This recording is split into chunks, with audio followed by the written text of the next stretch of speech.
Neil, in terms of our main planetary boundaries and our and natural ecosystems that support humanity, we haven't got much time left, but we don't know what that boundary looks like yet. The science keeps changing.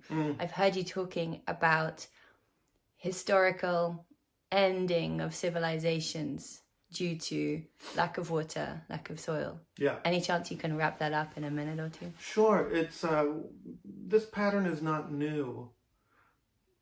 This pattern is actually very, very old. And we can look at the progressive salinization theory of the early Tigris-Euphrates civilizations collapsing. We can look at how deforestation led to significant drought among the Maya.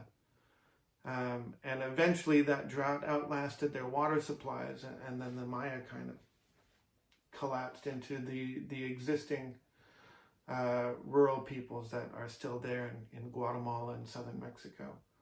We can look at George Washington's statements about how tobacco farmers in southern Virginia were driving westward expansion, not out of some concept of manifest destiny, but because their soils were so degraded that they couldn't grow tobacco anymore and they had to move on.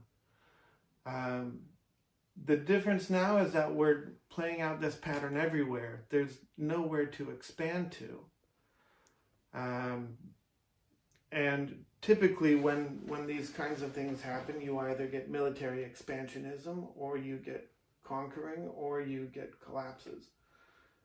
And so it's not so much the planetary boundaries, it's our misuse of resources and our failure to recognize the scale of degradation that's happening. And I really like Kate Raworth's donut economics concept around this. What I think most people don't get is that the outside border of that donut is not fixed, right? Planetary boundaries, or the potential for Earth to produce, is not fixed. We can increase that through designing good management, or we can decrease it through continual degradation. And the former is definitely the rule. It would be good to make it the exception.